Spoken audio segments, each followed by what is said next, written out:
जम्मू पुंछ से लोकसभा सांसद जुगल किशोर शर्मा ने संसद में बोलते हुए जम्मू कश्मीर के पहाड़ी भाषी लोगों का शोषण करने के लिए नेशनल कॉन्फ्रेंस, कांग्रेस और पीडीपी को दोषी ठहराते हुए कहा कि ये तीन राजनीतिक दल वास्तविक वंशवादी हैं, जिन्होंने हमेशा जम्मू कश्मीर के लोगों की भावनाओं को मारने की कोशिश की है। उन्होंने कहा कि इन पार्टियों ने हमेशा साजिश रची और अपनी राजशाही और अन्याय नीति से जम्मू कश्मीर के लोगों को धोखा दिया है। वहीं पहाड़ी भाषा लोगों को आरक्षण दिए जाने पर जुगल किशोर शर्मा ने प्रधानमंत्री नरेंद्र मोदी की सराहना की।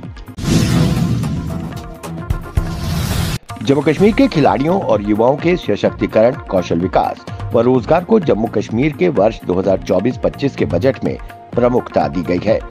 इसमें खिलाड़ियों और युवाओं के सशक्तिकरण व रोजगार पर खास ध्यान दिया गया है। खेल पहल के लिए 140 करोड़ रुपए आवंटित किए गए हैं। इससे प्रदेश में खेल सुविधाओं का निर्माण होगा। इनमें 200 खेल मैदान और 100 कोर्ट बनाए जाएंगे। तैराकों का वर्षों का इंतजार इस साल समाप्त होगा। सालों से चल रहा मौलाना आजाद स्टेडियम जम्मू और गिड्डन पार्क राजबाग श्रीनगर में स्विमिंग पूल का निर्माण कार्य पूरा किया जाएगा। वहीं 2024 में जम्मू कश्मीर में 20 नेशनल कंपटीशन आयोजित की जाएंगी। कर्नाटक की कांग्रेस सरकार भाजपा के खिलाफ आक्रामक तेवर दिखा रही है।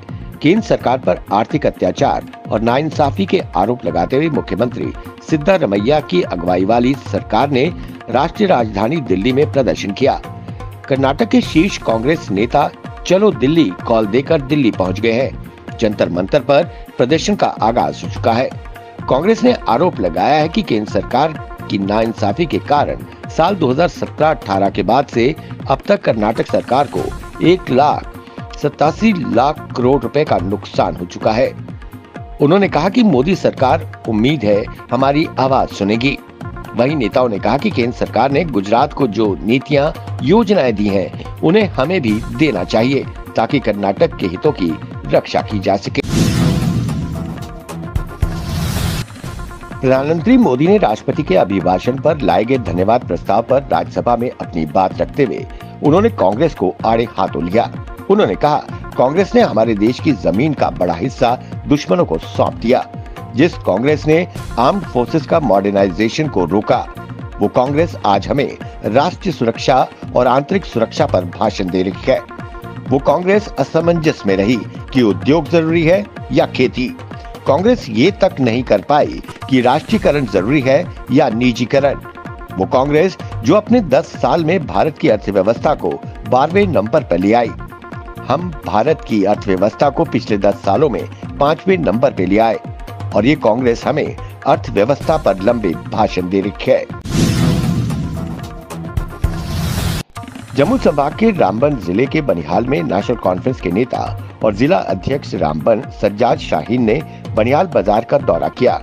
वहीं उन्होंने हाल ही में लगी भीषण विनाशकारी आग से प्रभावित पीड़ितों की दुर्दशा पर उपराज्यपाल प्रशासन से तत्काल ध्यान देने का आह्वान किया। उन्होंने उपराज्यपाल से अपील की कि पीड़ितों के पक्ष में एक विशेष राहत पैकेज को मंजूरी देने और तत्काल हस्तक्षेप के महत्व पर जोर दिया ताकि वो अपने जीवन और व्यवसायों का पुनर्निर्माण कर सके। प्रधानमंत्री नरेंद्र मोदी ने राज्यसभा में राष्ट्रपति के अभिभाषण पर धन्यवाद प्रस्ताव पर राज्यसभा में जमकर कांग्रेस पर प्रहार किया। उन्होंने कहा कि कांग्रेस और उसके सहयोगियों को SC, ST और OBC को बड़ी भागीदारी देने में हमेशा कठिनाई होती रही है। उन्होंने बाबा साहब के विचारों को नष्ट करने में कोई कसर नहीं छोड़ी। उन्हें भारत रत्न देने की कोई तैयारी नहीं थी। जब बीजेपी के समर्थन से सरकार बनी तो बाबा साहेब को भारत रत्न दिया गया। वहीं देश में पहली बार NDA सरकार ने एक आदिवासी बेटी को राष्ट्रपति बनाया है। नेशनल कॉन्फ्रेंस के नेता व पूर्व मुख्यमंत्री उमर अब्दुल्ला ने कहा कि पुलिस ने उनके घर के दरवाजे बंद कर दिए थे और उन्हें राजौरी जिले के सुंदरबनी इलाके में जाने से रोकने के लिए एक अपराधी की तरह उनके कार्यालय नेशनल कॉन्फ्रेंस तक ले जाया गया। उमर अब्दुल्ला ने भाजपा और उपराज्यपाल मनोज सिन्हा प्रशासन पर निशाना साधते हुए कहा कि जैसे जैसे लोकसभा चुनाव नजदीक आएंगे, मुझे यकीन है कि इस तरह के प्रतिबंधों में तेजी आएगी। उन्होंने कहा कि हम जैसे लोग सरकार के पिट्ठू नहीं है या भाजपा की चापलूसी में शामिल नहीं है। प्रधानमंत्री नरेंद्र मोदी ने आज राष्ट्रपति के अभिभाषण पर लाए गए धन्यवाद प्रस्ताव पर राज्यसभा में अपनी बात रखी। उन्होंने कहा कि मैंने हमेशा कहा है कि आज देश को प्रतिस्पर्धी सहकारी संघवाद की जरूरत है।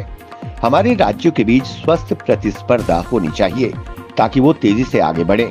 हमें सकारात्मक मानसिकता के साथ चलने की जरूरत है। ईडी द्वारा 5 बार दिल्ली के मुख्यमंत्री अरविंद केजरीवाल को समन का जवाब देने पर ईडी की शिकायत पर राउज एवेन्यू कोर्ट में सुनवाई होने पर दिल्ली की मंत्री आतिशी ने कहा, बीजेपी और प्रधानमंत्री मोदी अरविंद केजरीवाल को खत्म करना चाहती है। उन्होंने स्पष्ट कर दिया है कि बिना किसी मामले या ECIR के छापे मारे जा रहे हैं। क्या ये प्रीमियम इन्वेस्टिगेशन एजेंसी का काम है?